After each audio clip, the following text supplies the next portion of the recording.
আর এদিকে হাসিনার জমানার পতনের পর থেকেই ধারাবাহিকভাবে অত্যাচার হিন্দুদের ওপর। বাংলাদেশে হিন্দুদের মুখ চিন্ময় কৃষ্ণ প্রভু গ্রেফতার হতেই উত্তাল বিশ্ব। লস অ্যাঞ্জেলেস থেকে লন্ডন, এমনকি দিকে দিকে সনাতনীদের গর্জন, প্রতিবাদ বাংলাদেশ জুড়ে।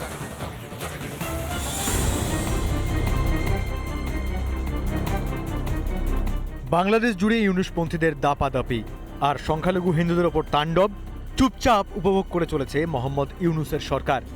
মৌলবাদীরা হয়তো বুঝে গেছে চিন্ময় প্রভুই তাদের পথের কাঁটা, তাই মিথ্যে রাষ্ট্রদ্রোহের মামলা দিয়ে গ্রেপ্তার করা হয়েছে হিন্দু নেতাকে।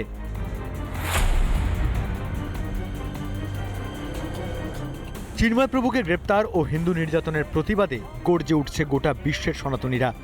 লস অ্যাঞ্জেলেসে প্ল্যাকার্ড হাতে মিছিল হিন্দুদের। প্রতিবাদের উত্তাপ ছড়ালো লন্ডনে। কানাডাতেও শোনা গেল প্রতিবাদের কণ্ঠস্বর।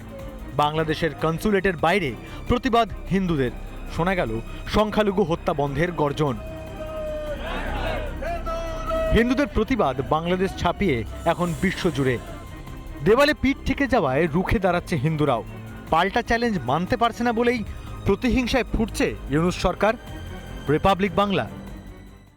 আর এদিকে লং মার্চের নামে ফ্লপ শো বিএনপির। বুধবার ঢাকার নয়াপল্টনে সেখানে বিএনপির কেন্দ্রীয় কার্যালয়ের সামনে থেকে লং মার্চ শুরু করে বিএনপির 3টি সংগঠন।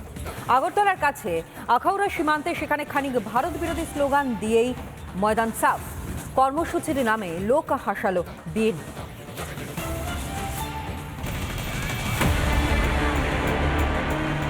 যে দলের প্রধান একসময় দুর্নীতির অভিযোগে জেলে ছিলেন, সেই দলই বড় বড় কথা বলে লং মার্চে লোক হাসালো।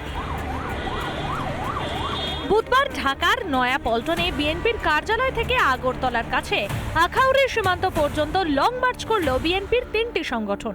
বিএনপির সব ঢক্কানিনাদের বেলুন যে সীমান্তে পৌঁছেই চুপসে যাবে তা আগেই জানা ছিল। হলো তাই। সীমান্তে দাঁড়িয়ে কিছু ভারত বিরোধী স্লোগান দিয়েই থা বিএনপির বড় বড় বিপ্লবীরা।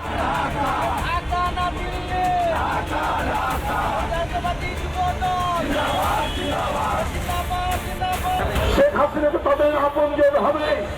শেখ হাসিনা নিজের জনগণের প্রতিটি দ্রব্য মূল্যের দাম বাড়িয়ে চাল, ডাল, পেঁয়াজ, চিনি, রসুন, অনাজপাতি, তরিতরকারির সব দাম বাড়িয়ে শুধুমাত্র তার প্রভু ভারতকে খুশি করার জন্য একের পর এক তিনি তাদেরকে প্রবেশ দিয়েছে। তাদের কাছ থেকে ব্যবসা করার জন্য, তাদের কাছ থেকে নেওয়ার জন্য বেশি দামে তাদের সাথে চুক্তি করেছে। ভারত না দিলে হয়তো খেতেও পাবে না বাংলাদেশের মানুষ, আর তারাই এখন কলকাতা, উত্তর পূর্ব ভারত দখলের দিবা স্বপ্নে বিভোর। উনি দিল্লির কাছে, ওনাদের বিএনপির নেতাকে দিল্লির কাছে আত্মসমর্পণ করতে হবে না। যে পিন্ডির কথা বলছেন সেই পিন্ডিরই 90,000 সেনা দিল্লির কাছে আত্মসমর্পণ করেছে। ভারতবর্ষ সহনশীল দেশ। আমরা মানবাধিকারের কথা বলে হিন্দু নির্যাতন বন্ধ করার কথা বলছি। যদি সোজা লাইনে হাঁটে ভারতবর্ষ যে সম্পর্কের মধ্যে যে মেঘ জমেছে সেই মেঘ কাটাবে। যদি না কাটায় তাহলে মেঘ থেকে বজ্রপাত কিভাবে করতে হয় তাও ভারতবর্ষে জানাচ্ছে। বিএনপির এই ফাঁকা আস্ফালন বিশ্বজুড়েই হাসির খোরাক হয়েছে। বাংলাদেশে হিন্দুদের উপর অত্যাচার নিয়ে কোনো কথা নেই। ইউনুসপন্থীদের কাছে ইসকন জঙ্গি সংগঠন আর জামাত সেবামূলক প্রতিষ্ঠান। স্বৈরাচারেরও একটা সীমা থাকা উচিত। রিপাবলিক বাংলা।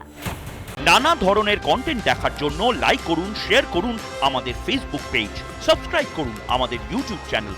পাশাপাশি অন্যান্য ব্রেকিং নিউজের জন্য অবশ্যই চোখ রাখুন রিপাবলিক বাংলায়।